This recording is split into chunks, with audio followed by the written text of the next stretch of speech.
Star Wars The Last Jedi is written and directed by Rian Johnson, and it's the 8th movie in the Star Wars saga, but it's also the 10th movie in the Star Wars cinematic type universe. There's the Clone Wars movie, and then there's Rogue One, so it gets kind of confusing if you haven't been following the Star Wars movies. I didn't get a chance to review this movie back when it came out in theaters, but now that the Blu-ray's out, I feel it's the great time for me to do that. I'll also talk a little bit about the Blu-ray itself, and at the end of the video, after I rate the movie and talk a little bit about the Blu-ray itself, I'll be giving away the digital code for this. So if you want a free digital code of The Last Jedi, stay tuned till the end, because I don't do digital movies. I'll also still be keeping this review spoiler-free because I know there's a lot of people out there who haven't seen The Last Jedi yet, and I don't want to be the person that ruins certain plot points for those who haven't seen it. So, what did I think of The Last Jedi? It's not a perfect movie, but I still really love this movie. I had such a great time when I saw this opening night back in December with a friend of mine in a packed theater. Oh, it was such a great experience, and from beginning to end, I was hooked. I was entertained throughout the whole movie. But like I said, it's not a perfect movie, and I'm going to get into some of my negatives later on, but let's start with my positives first. One of my big positives in this movie are all the characters that were introduced back in The Force Awakens. Rey, Finn, Kylo Ren, Poe, BB-8, Luke, Leia, C-3PO, R2-D2, Chewbacca, everyone that was introduced in The Force Awakens and all the characters that were brought back from the original trilogy. Everyone in this movie I really, really liked, except for one character, and I'll get into that character in my negatives.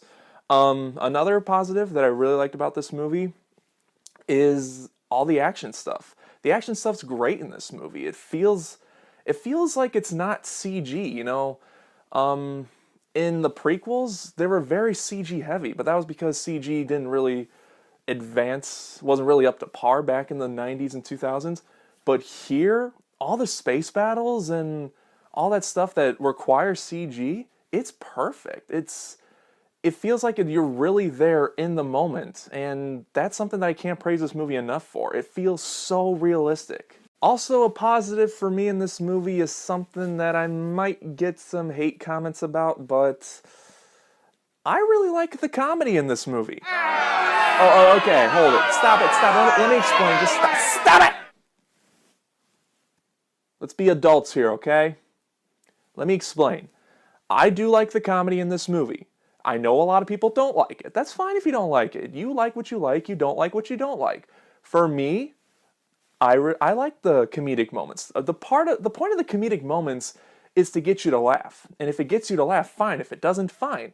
For me, it got me to laugh. I do agree that there's certain moments that you're supposed to be taken seriously, but a comedic moment kind of got in the way of it. That just shouldn't have been there. There were a few moments for me where some comedic moments that were made I felt shouldn't have been in there, but I can get past that honestly.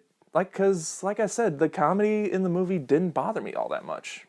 And the cinematography and the look of this movie is just absolutely wonderful. That combined with Rian Johnson's directing in this movie made for a visually beautiful and stunning movie. I can't praise the movie enough for that, on how wonderful it looks, how beautiful it looks, and how realistic it feels. So now it's time to get into my negatives, and one of the big negatives for me is, yeah, I didn't really care for the whole Canto Bight casino type thing. If you saw the movie, you know what I'm talking about. I'm not going to get into why, because like I said, no spoilers, but it just dragged. It just dragged on for me. But it has to be there in the movie because two of the main characters have to find someone. I'm not going to go further than that, but they have to find someone on this planet. And I get why it's there. I just think, I don't know, I think if it would have helped one more rewrite, that would have made that scene a little better. Maybe even taken that part out and fill it in with something else that they have to do to find this character. I don't know. It's an interesting concept, and I do think it's pretty cool that there are some Earth elements, like a casino in a Star Wars movie, but at the same time, Star Wars doesn't need that. It's a unique universe on its own where it doesn't need human Earth elements like a casino. I don't know. It's a mixed bag for me, but overall, it just dragged for me, and I could have done without that. And that one character in the movie that I didn't care for that much, I'm with you guys, it's Rose. I don't hate Rose. You know, there's people that hate Rose. And I don't hate Rose. She was just a character that just really didn't grab my interest. She was just a character that felt like there. It's hard to explain. It's like she was there to convey a message, but it didn't fully work. And there's something with her and Finn going on there that really didn't work. They should have just taken that out completely. And yeah, I'm not saying I hate Rose. I felt like she wasn't really needed in the movie that much. I get where her character's coming from. I get why she's doing the things she's doing. It was just a poorly written character, in my opinion. So Star Wars The Last Jedi is a visually stunning and very entertaining Star Wars movie that does have flaws. Like I said, it's not a perfect movie. And I know it's an unpopular, almost controversial opinion to say, I really love the movie because it's cool to hate The Last Jedi for some reason. I mean, if you don't like the movie, that's fine. I'm not saying you're wrong for not liking it. I'm just saying I don't see what the haters see. I see it as a really entertaining Star Wars movie, and that's fine. We all have our opinions. I have friends that don't like The Last Jedi, and that's fine. We all have our own opinions. I'm going to give Star Wars The Last Jedi 4 stars.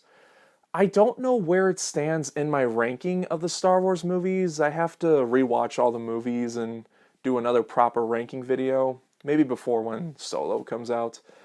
But yeah. So the Blu-ray. The Blu-ray for this movie looks absolutely incredible. This is one of the best Blu-ray transfers I've ever seen. The special features are really great too.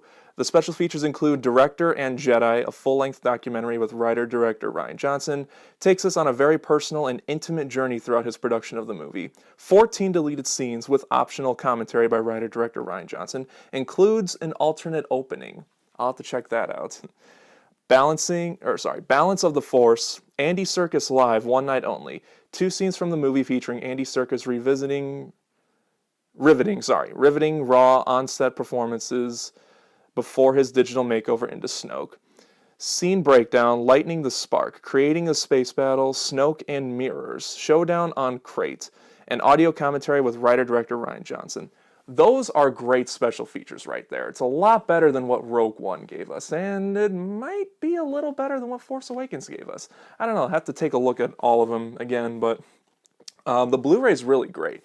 It doesn't come with a DVD though. The Force Awakens and Rogue One came with a DVD, the Blu-ray, and like a special features Blu-ray. This just comes with the Blu-ray and the special features Blu-ray. Like I said, I'll give away the digital code, but there it is. The movie there, the special features there. Pretty basic. The cover's really great too. We got this really nice, like, shiny type cover. There's the spine. We got a nice picture of Rey right there, and there's the back of the Blu-ray. So overall, the Blu-ray is really great. I think it's really awesome. And now for the digital copy. So what I'm going to do is I'm going to hold the digital code up on my camera. I'm only going to hold it up for a few seconds. If you want the digital code, then pause the video, and whoever gets it first, have at it. You got to get a free digital movie. So 1, 2, 3, and there you go. Whoever gets it, enjoy your free digital copy of The Last Jedi. So thank you very much for watching. Hopefully with some more practice I'll get better at Blu-ray reviews. This is my first one, so if it wasn't that great, I'll get better at it, hopefully. Hopefully you guys enjoyed this video. If you like this video, then give it a thumbs up. If you're not subscribed, then click right here. And I'll see you guys next time.